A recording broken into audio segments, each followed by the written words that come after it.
Lá para você de casa, começa agora pela TV Câmara, mais um programa TV Câmara Recebe e um programa diferente, num formato diferente e um programa especial.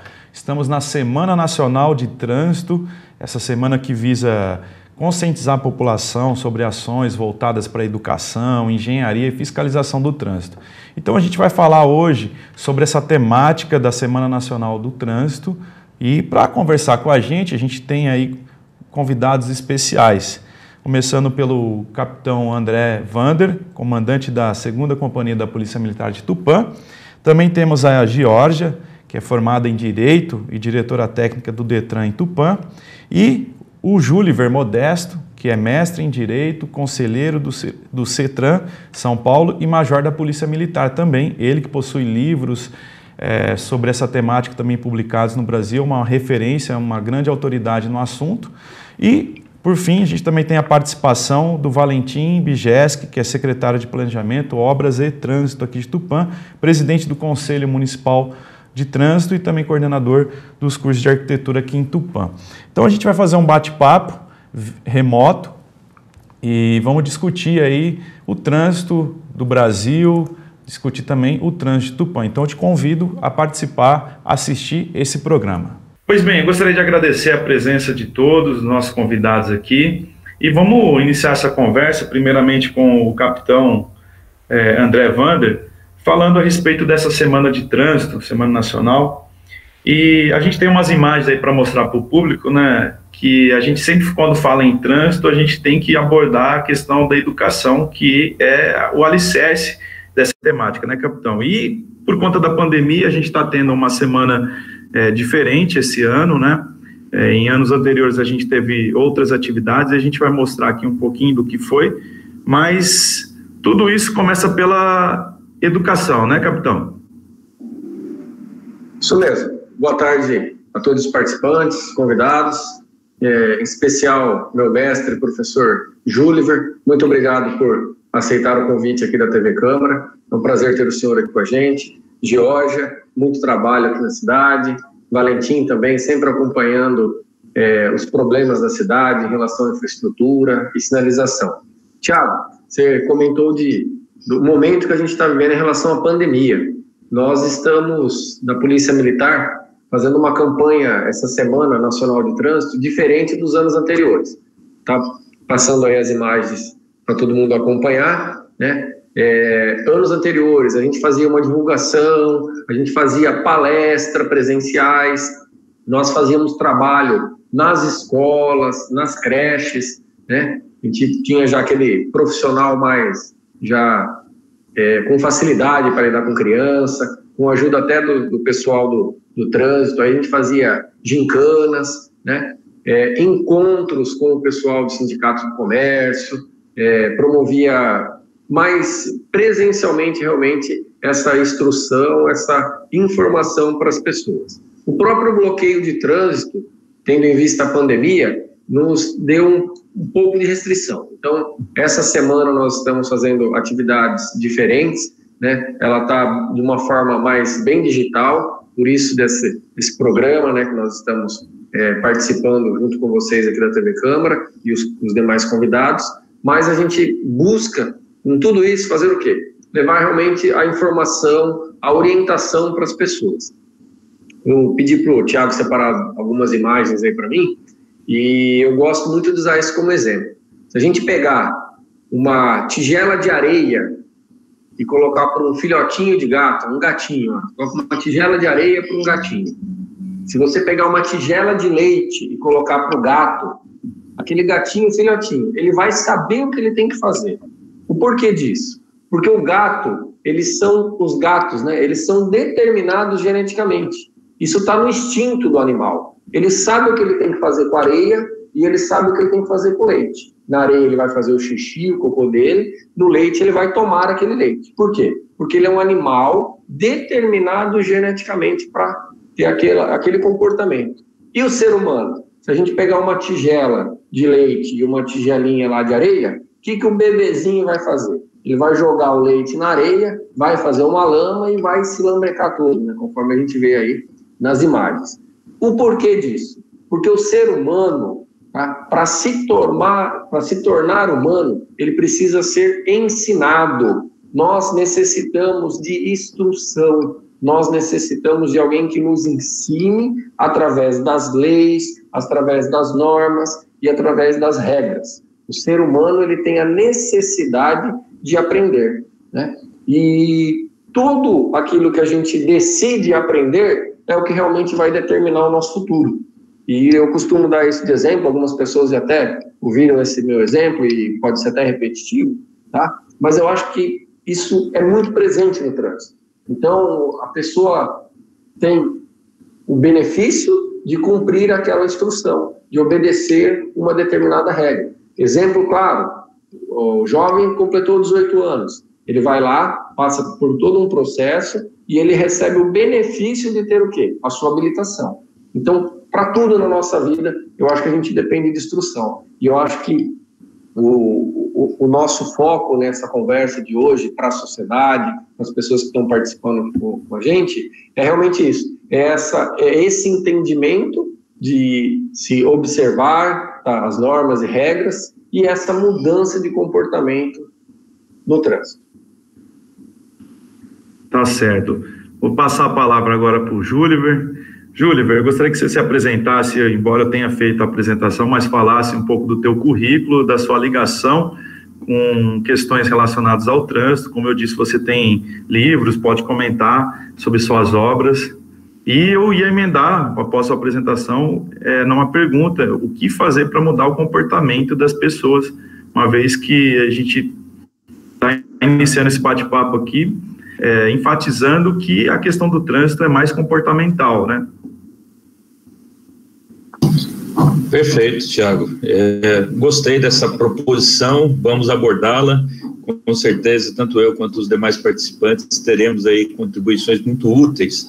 Quero mandar um grande abraço a toda a população de Tupã, é um prazer estar participando deste evento, desse bate-papo, e agradeço o capitão Wander, com o qual já tive vários contatos ao longo da carreira policial militar, já fizemos cursos juntos, já foi meu aluno, o professor sempre aprende também com o aluno, então eu posso dizer que ele também foi meu professor, né, porque a gente sempre está ensinando e aprendendo ao mesmo tempo.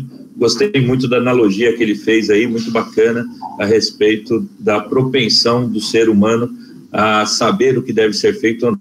Então, quero cumprimentar o capitão Wander, a Georgia, o Valentim e você, Thiago, desejando aí que a gente tenha uma tarde muito produtiva falando sobre segurança viária, em especial nessa Semana Nacional do Trânsito, em que o tema da semana é Perceba o Risco, Proteja a Vida, e nós estamos justamente proporcionando a quem nos assiste reflexões para perceber o risco e ter esse objetivo em mente de proteger a vida, né? No meu currículo eu quero destacar aqui dois quesitos que eu considero essenciais para as pessoas saberem o porquê que eu estou aqui, fui convidado para falar sobre o tema trânsito, qual a minha relação com o tema trânsito. Então, um aspecto profissional da carreira que eu construí ao longo dos últimos 20 anos, um pouco mais, 24 anos mais ou menos, e a minha formação acadêmica. Eu comecei a trabalhar com trânsito quando me formei na Academia de Polícia Militar do Barro Branco, em 1996,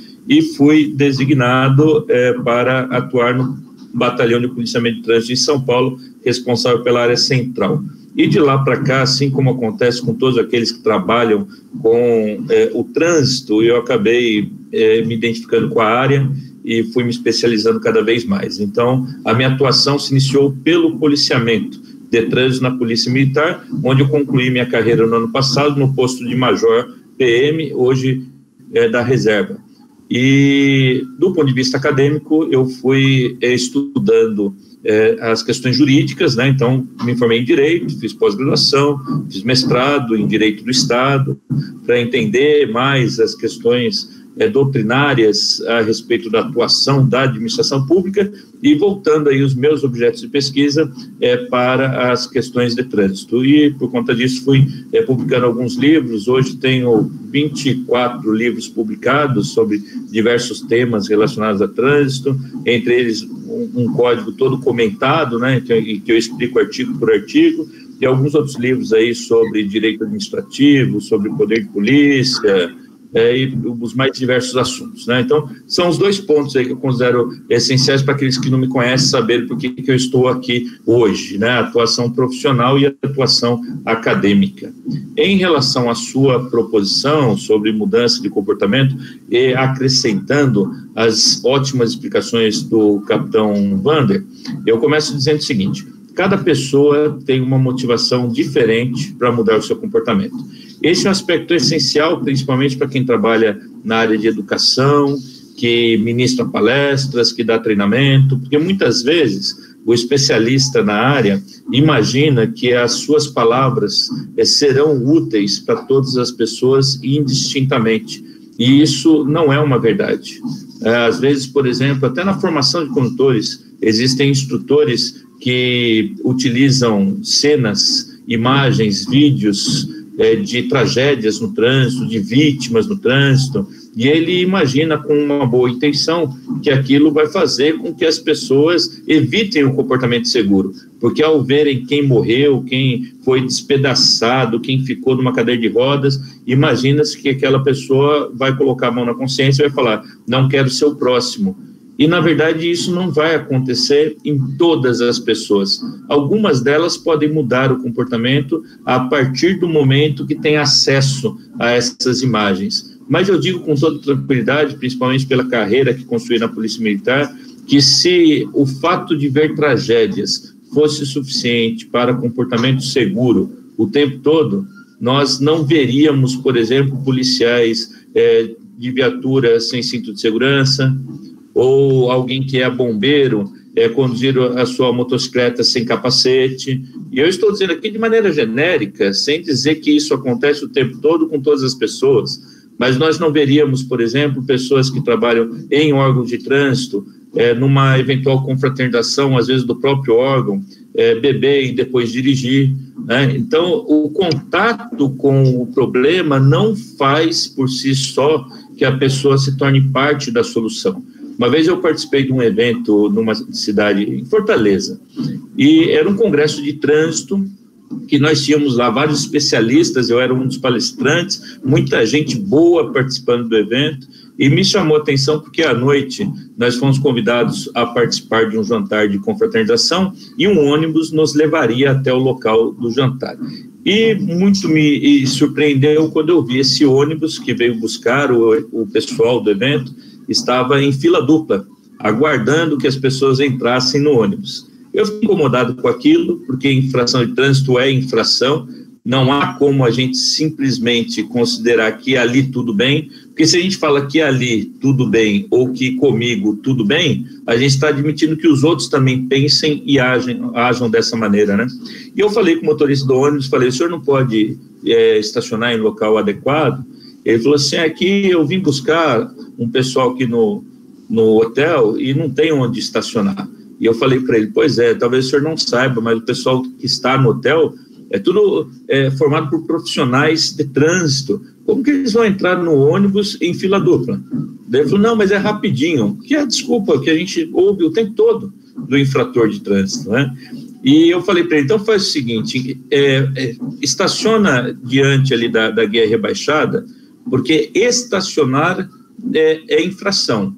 Mas se o senhor ficar apenas pelo tempo necessário para o embarque das pessoas, parar na guia rebaixada não é infração. E eu peço para as pessoas entrarem no ônibus enquanto o senhor fica com o veículo imobilizado na guia rebaixada.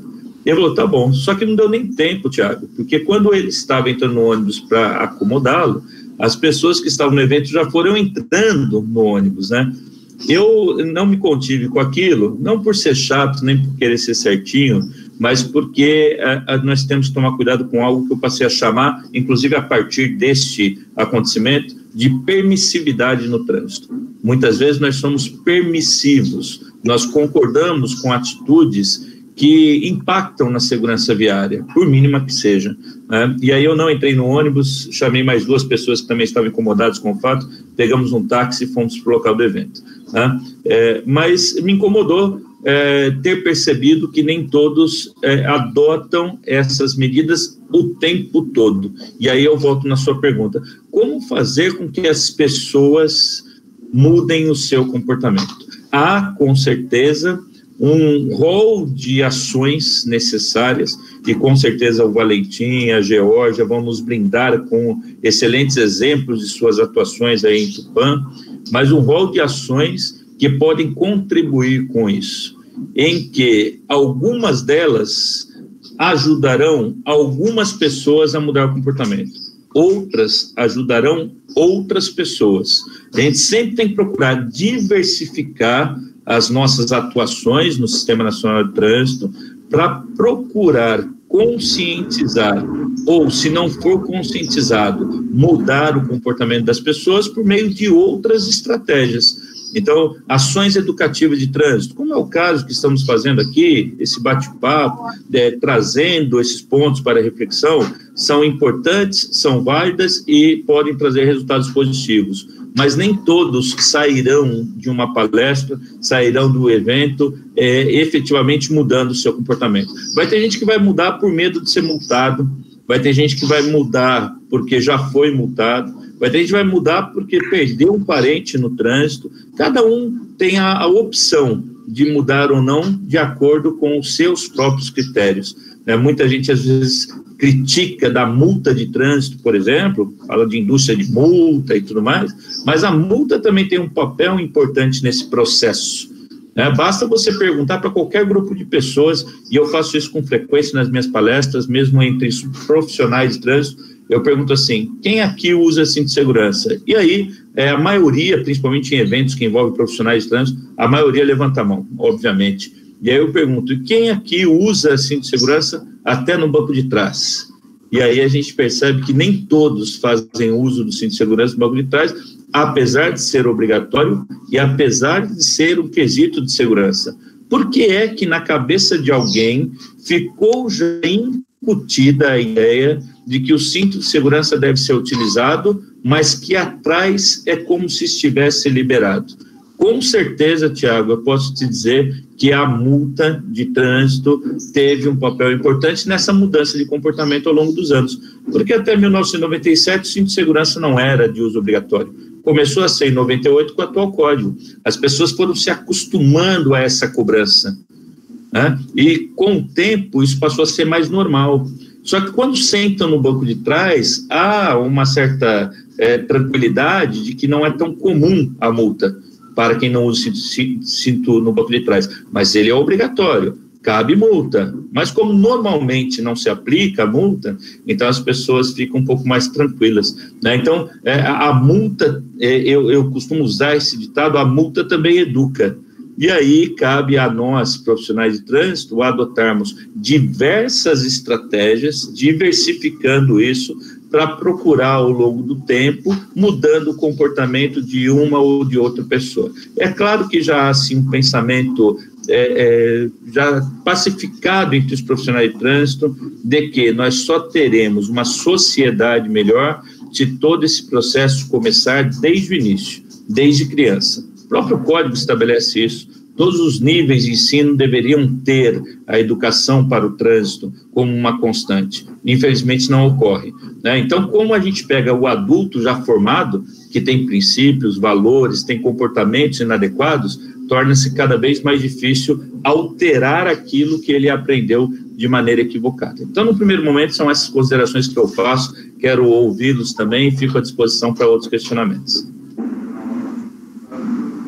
Passar a palavra aqui para a Geórgia, ver um pouquinho do seu ponto de vista com relação a essa questão aí do comportamento dos motoristas, Boa tarde a todo mundo, ao professor, ao convite do capitão, obrigada, Thiago, e aos demais, o Valentim. Na verdade, assim, eu vejo com muita preocupação, nós que estamos dentro do órgão de trânsito. Tupã é uma cidade aí de aproximadamente 65 mil habitantes, nós temos uma frota de 43 mil veículos, é quase um veículo por habitante, incluindo as motos que são em excesso. Eu fiz até um levantamento para poder participar da live.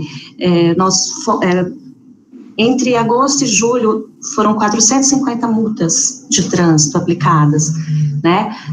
Eu vejo falta, sabe, professor, dentro da questão da educação, falta a gentileza, a empatia, né? Esperar, um exemplo, você ali na Avenida Tamoios, para quem é da cidade, a pessoa dá a seta que vai estacionar, aguardar a pessoa. Então, você vê um estresse. Eu estou vendo, não sei se isso já vinha, eu vejo que a pandemia deu uma aumentada, pareceu que o pessoal ficou mais ansioso.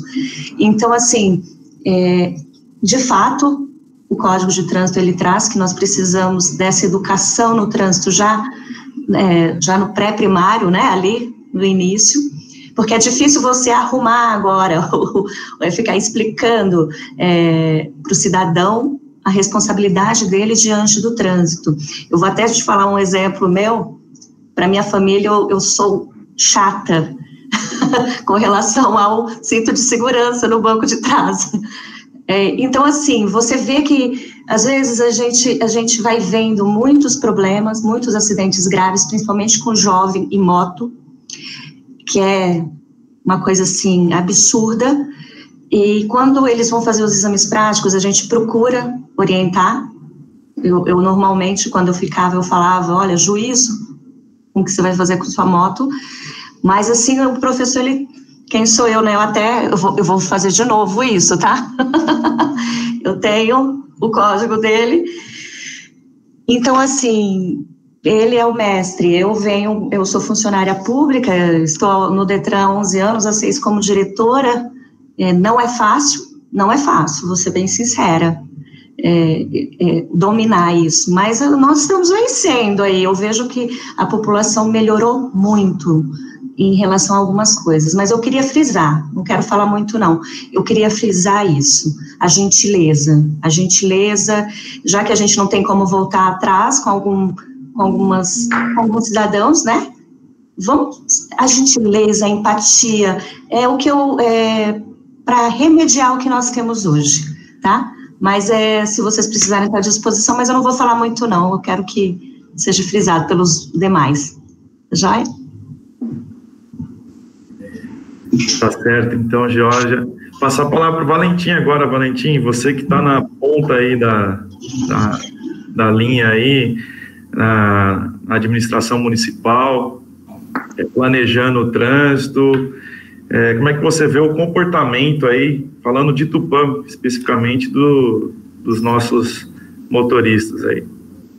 Bom, boa tarde, é um prazer, né, estar com vocês aqui nesse dia, né, o Major, né, Major Juliver, a Georgia, Capitão Vander, o próprio Thiago, enfim, ou seja, é um prazer muito grande estar falando do trânsito, né, uma coisa tão importante do dia a dia de todas as pessoas, né.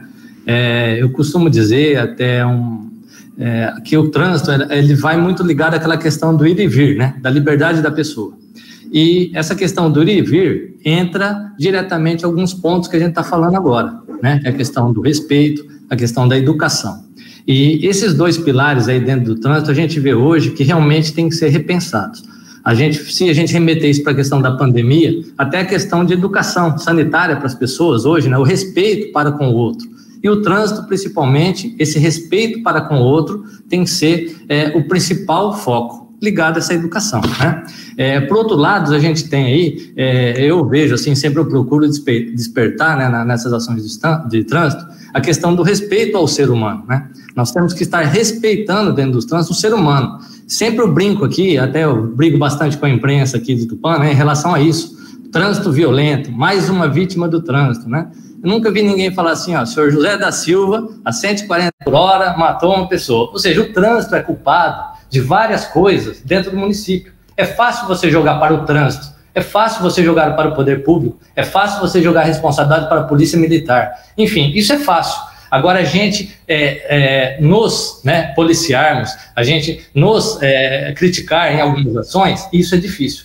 E eu acho que o trânsito hoje, para mudar esse pensamento em relação a isso, nós melhorarmos essa mobilidade do trânsito para favorecer a população, eu acho que tem que ser destacado realmente essa questão aí do respeito ao trânsito, que é a própria questão do perceba o risco, né? Respeite a vida. Se nós não respeitarmos a vida dentro do trânsito, é difícil.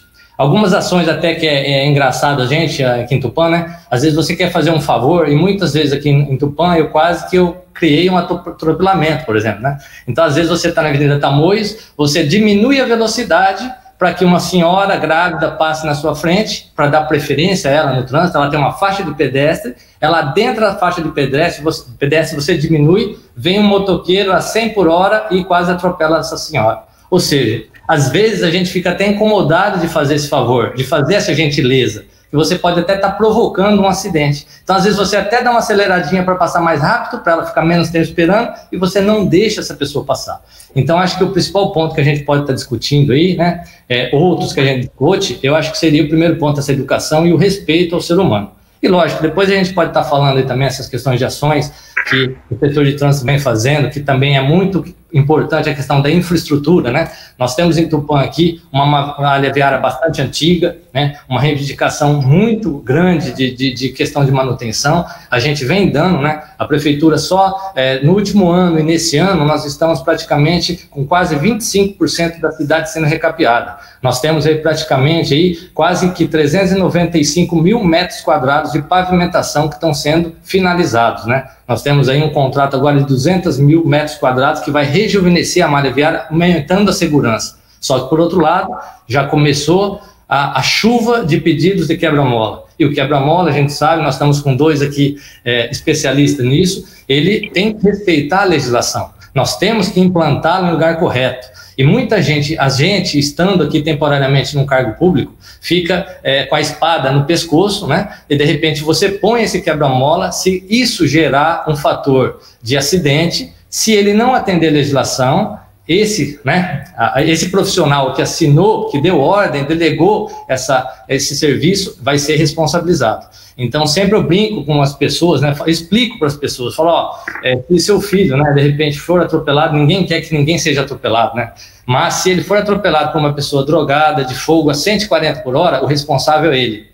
Agora, se ele estiver na calçada, sentadinho, bonitinho, brincando, e vem uma pessoa 140 por hora, perde a direção num quebra-mola irregular, capota esse carro e mata uma criança na calçada ou dentro da sua casa, a responsabilidade vai ser, né, no caso desse quebra-mola que está irregular, né? Então, tudo isso, eu acho que a gente pode trabalhar aí nesses dois focos, falar também, ouvir de vocês, essa questão que eu acho que teria que ser primordial, a questão do respeito, né, ao ser humano, e a questão dessa melhora dessa infraestrutura do trânsito, que, lógico, naturalmente auxilia muito o processo. Só que se a gente for ver, né, as estatísticas aí de vários anos, nos indicam que mais de 90% de todos os acidentes se devem a causas humanas, a distração no trânsito, o desrespeito à sinalização. Então, ou seja, nós estamos aí 10% praticamente ligado a outros fatores. Se a gente for ver, eu não sei agora o número, acho que 2%, 1,5% em relação à sinalização, mas a grande maioria em virtude desse desrespeito à vida, em desrespeito ao ser humano.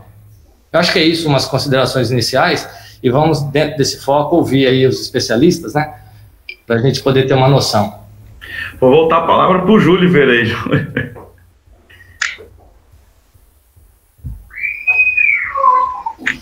Bacana, corroboro com as palavras ditas aí pela Georgia, pelo Valentim.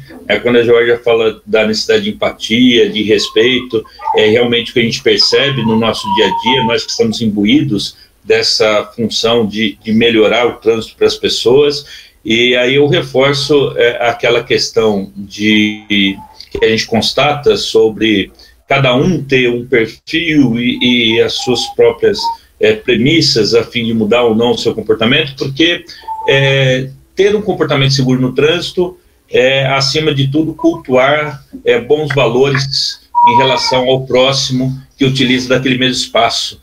Obviamente que pessoas que não têm bons princípios, que não cultuam esses bons princípios em outras áreas da vida, dificilmente terão um comportamento seguro no trânsito, porque elas foram acostumadas, habituadas a não ter respeito pelo próximo, não só no uso desse espaço, né, da via pública, mas também em outras áreas. E essa é a dificuldade, esse é o desafio de quem atua no Sistema Nacional de Trânsito para reconhecer que ter bons motoristas é algo um tanto quanto difícil se a gente não tiver bons cidadãos, né? Quando se ensina, por exemplo, na escola, um comportamento de respeito, de empatia, de educação, de gentileza, e desde a realização das brincadeiras entre as crianças, do respeito à professora em sala de aula, ao professor na sala de aula, isso inevitavelmente vai depois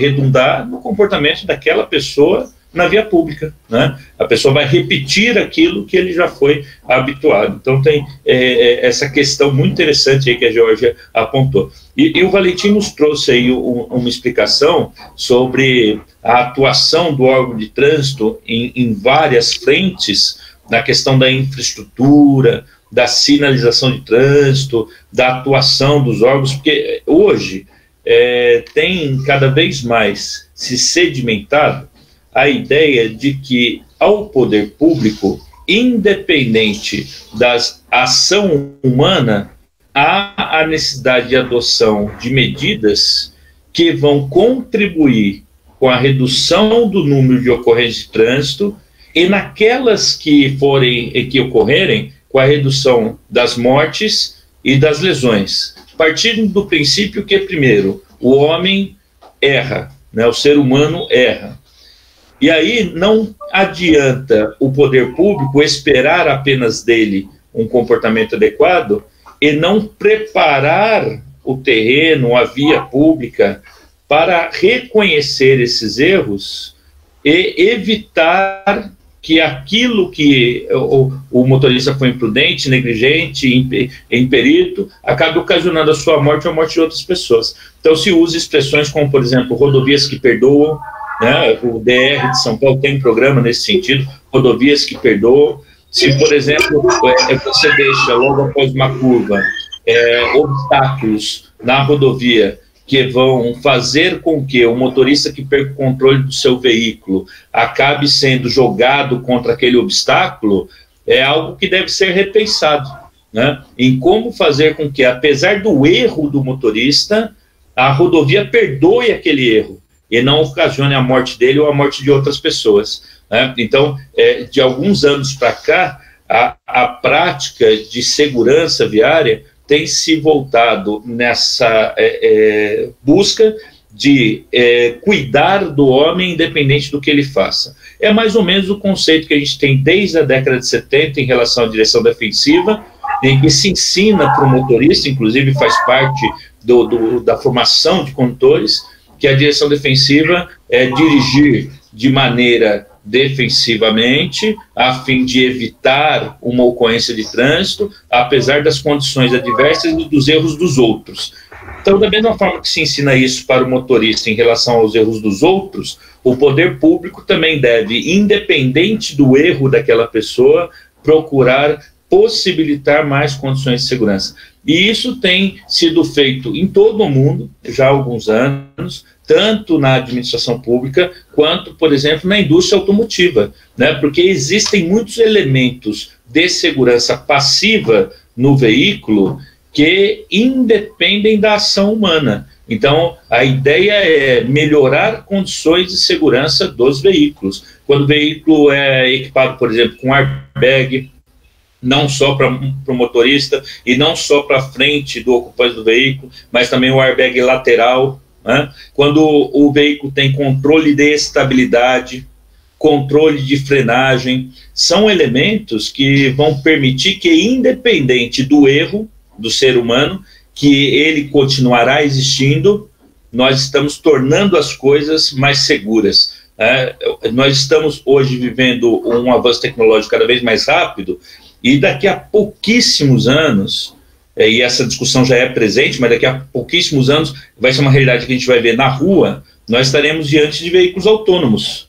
E aí vai se diminuir também a discussão sobre o erro do ser humano, a não ser que seja o erro do ser humano que concebeu aquele veículo autônomo, né? Porque, num primeiro momento, o ser humano que está dentro do veículo autônomo, ele terá um certo nível de controle do veículo, mas a tendência tecnológica, num futuro muito próximo, é que ele simplesmente não precisa fazer mais nada.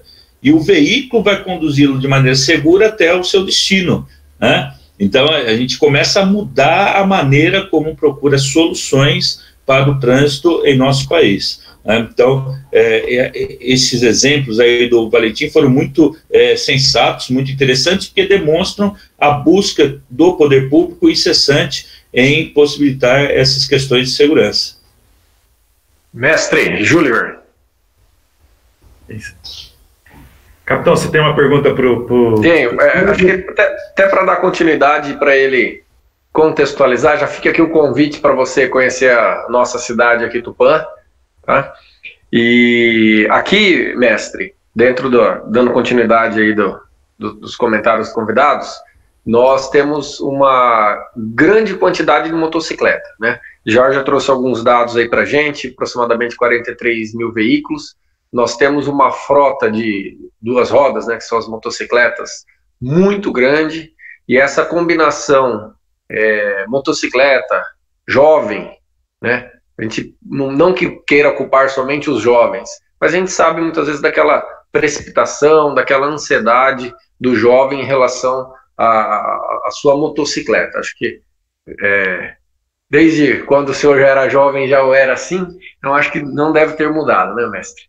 E aqui a gente tem um desafio grande, que já vem ao longo dos anos, a gente tentando fazer uma redução.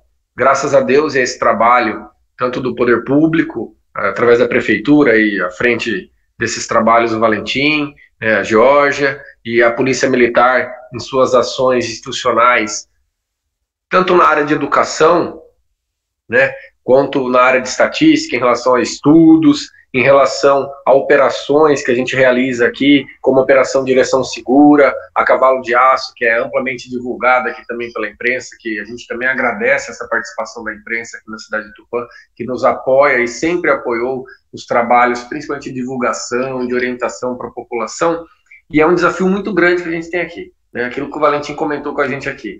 É uma dificuldade grande o trabalho que ele tem que ser realizado em relação à parte de sinalização, a parte de infraestrutura para a cidade, porque a gente tem aquela realidade de pessoas que fazem solicitações sem muitas vezes ter um embasamento técnico, sem ter um estudo técnico, né? E isso é uma realidade aqui, uma realidade que muitas vezes não nos ajuda em relação a diminuir esses números de óbito em relação às motocicletas, né? Esse ano, graças a Deus e a esse trabalho, houve uma redução de 40% nos óbitos em relação ao ano passado. Então, graças a Deus, esses resultados são positivos. Deixo até aqui um testemunho, a Georgia falou em relação, a gente tem empatia. Quando eu era terceiro CFO na Academia do Barro Branco, eu tive aula com o senhor no segundo CFO, não me recordo se no terceiro ano o senhor ministrou aula para a gente. E nesse ano, eu, jovem, que eu era, acho que 22 anos, eu perdi um primo aqui na cidade de Tupã. Ele estava com um veículo, o veículo numa estrada de terra tombou, né, ele estava sem o cinto de segurança e ele veio a falecer. E isso marcou muito a vida da minha família e é aquilo que a gente já discutiu aqui, né? Será que é preciso a gente sentir isso na pele realmente? Será que a gente não pode tentar trabalhar em relação à prevenção, à educação, a cada um realmente fazer a sua parte, né? No trânsito, a gente não adianta puxar a corda para um lado só, todo mundo tem que estar junto, né? Cada um tem que fazer a sua parte, e isso me marcou muito. E eu lembro que eu já tinha tido aula com o senhor, não lembro se foi no segundo semestre, que tive o primeiro semestre que teve aula com o senhor, e eu lembro que eu pensava comigo, falei, poxa, por que eu não voltei no tempo para ter de novo aquela aula com o então primeiro-tenente Júliver, para eu poder chegar nesse meu primo e falar, você está numa estrada de terra, mas usa cinto de segurança, né? Então, é muito doído quando a gente tem essa empatia que a Geórgia falou, de ter que sentir na pele ali a perda de um ente querido, e é um tema muito forte, no momento muito importante da gente realmente repensar, né? Perceba o risco e proteja a vida, porque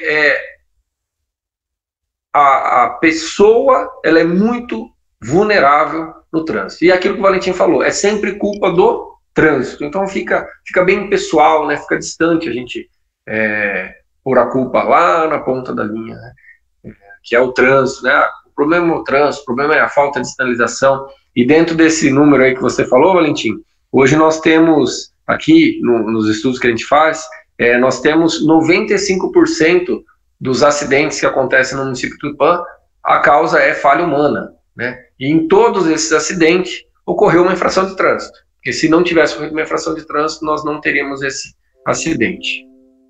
Pois bem, a gente vai fazer, já estamos quase aí em torno de 40 minutos esse bate-papo, vamos fazer um rápido intervalo aqui e a gente vai voltar com esse bate-papo e falando sobre essa temática. E eu tenho uma pergunta aí já para o Júliver, e é importante, a gente estar cumprindo a função social da TV Câmara aí de estar levando a informação, conscientização nessa Semana Nacional de Trânsito, principalmente que a gente está vendo que a questão envolve comportamento, educação, a gente está lidando com vidas, não é máquina, né? Às vezes a gente entra no carro ou na moto e associa muito a máquina àquele veículo, mas a gente está, trânsito é relacionado à vida, então é importante a gente ter conscientização. Não saia daí, a gente volta já com esse bate-papo especial sobre a Semana Nacional de Trânsito.